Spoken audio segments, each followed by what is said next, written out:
தூர்வாரும் பணிகள் மே மாதத்திற்குள் முடிக்கப்பட்டு ஜூன் 12ஆம் தேதி மேட்டூர் அணை திறக்கப்படும் என நீர்வளத்துறை அமைச்சர் துரைமுருகன் உறுதியளித்துள்ளார். தமிழக சட்டப்பேரவையில் நேரமில்லா நேரத்தின் போது கவன ஈர்ப்பு தீர்மானம் கொண்டு வந்து பேசிய அதிமுக உறுப்பினர் காமராஜ், ஆண்டுதோறும் மார்ச் முதல் மே மாதத்திற்குள் தூர்வாரும் பணிகளை முடிக்க வேண்டியது கட்டாயம் என குறிப்பிட்டார்.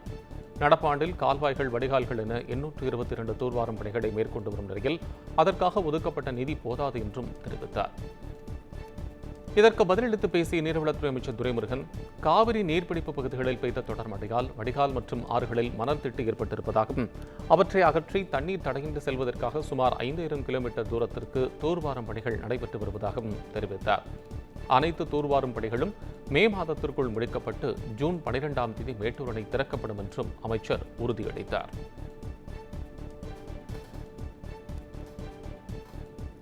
கனிம வள கடத்தலில் ஈடுபடுவோரை விட்டுவிட்டு சிறு விவசாயிகள் துன்புறுத்தப்படுவதாக அதிமுக கொறடா எஸ்பி வேலுமணி குற்றம் சாட்டியுள்ளார்.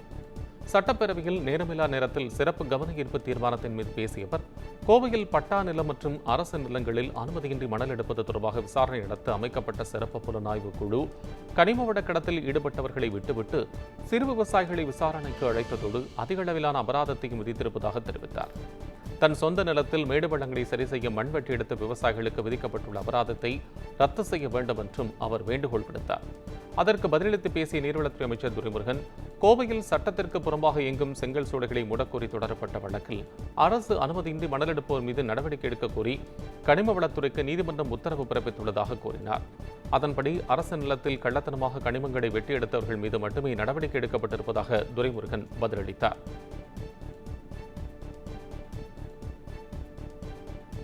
அதிமுக பொதுச் செயலாளர் எடப்பாடி பழனிசாமி தலைமையில் இன்று அக்கட்சியின் மாவட்ட செயலாளர்கள் கூட்டம் நடைபெறவுள்ளது.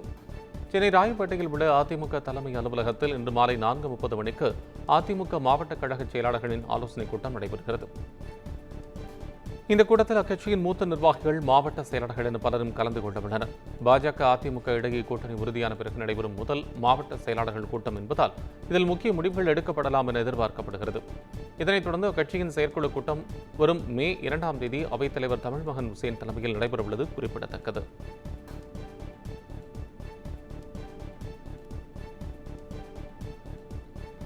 இளநிலை உதவியாளர், விஏஓ உள்ளிட்ட பணியிடங்களுக்காக நடத்தப்படும் குரூப் 4 தேர்வு தேதியை டிஎன்பிஎஸ்சி வெளியிட்டுள்ளது.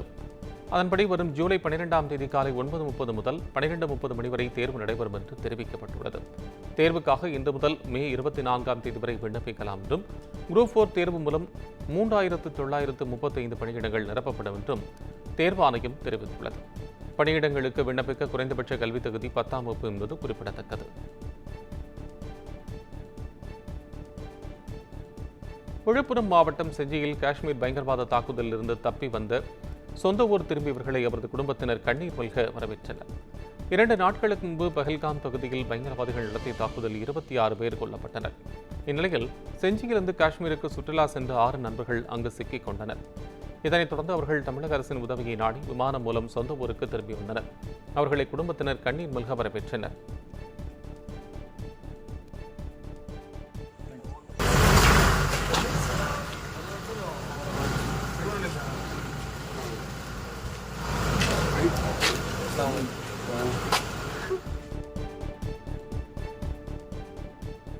கடந்த 12 ஆண்டுகளில் மிக குறைந்த எண்ணிக்கையிலான கொலை வழக்குகள் 2024ஆம் ஆண்டில் பதிவாகியுள்ளதாக காவல்துறை டிஜிபி சங்கர் ஜிவால் தெரிவித்துள்ளார். இது தொடர்பாக அவர் வெளியிட்டுள்ள செய்திக்குறிப்பில், காவல்துறையினர் மேற்கொண்ட பல்வேறு முன்னெச்சரிக்கை மற்றும் தடுப்பு நடவடிக்கைகளின் காரணமாக 2021ஆம் ஆண்டிற்கு பிறகு கொலை வழக்குகள் ஒவ்வொரு ஆண்டும் தொடர்ந்து குறைந்து வருவதாகவும், 2024ஆம் ஆண்டில் மிக குறைந்த எண்ணிக்கையாக 1563 கொலை வழக்குகள் பதிவாகியுள்ளதாகவும் கூறப்பட்டுள்ளது. 2024ஆம் ஆண்டின் முதல் காலாண்டில் 352 கொலைகள் நடைபெற்றிருந்த நிலையில் நடப்பாண்டின் முதல் காலாண்டில் 340 கொலைகள் பதிவாகியுள்ளதாக செய்திக்குறிப்பில் தெரிவிக்கப்பட்டுள்ளது. ரவுடி கொலைகளை கட்டுப்படுத்த காவல்துறை மேற்கொண்ட பல்வேறு நடவடிக்கைகளால் கொலை குற்றங்கள் குறைந்துள்ளதாகவும் அதில் தெரிவிக்கப்பட்டுள்ளது. A+ மற்றும் A பிரிவின் கீழ் உள்ள ரவுடிகளின் எண்ணிக்கை 50%க்கும் அதிகமாக குறைந்துள்ளதாக கூறப்பட்டுள்ளது. சிறைக்கு வெளியே மட்டுமல்லாமல் சிறைக்குள்ளும் உள்ள ரவுடிகளின் நடவடிக்கைகளையும் உன்னிப்பாக கண்காணித்து வருவதாக தெரிவிக்கப்பட்டுள்ளது.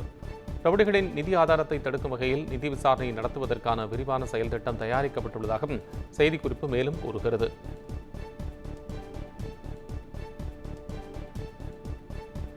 கோவை மாவட்டம் ஆழியாறு ஆற்றில் 3 கல்லூரி மாணவர்கள் நீரில் மூழ்கி உயிரிழந்த சம்பவம் சோகத்தை ஏற்படுத்தியுள்ளது. சென்னை பூந்தமல்லி தனியார் பிசியோதெரபி கல்லூரியில் 4ஆம் ஆண்டு மாணவர்கள் 5க்கும் மேற்பட்டோர் ஆனைமலை அடுத்த ஆழியார் பகுதிக்கு சுற்றுலா சென்றுள்ளனர்.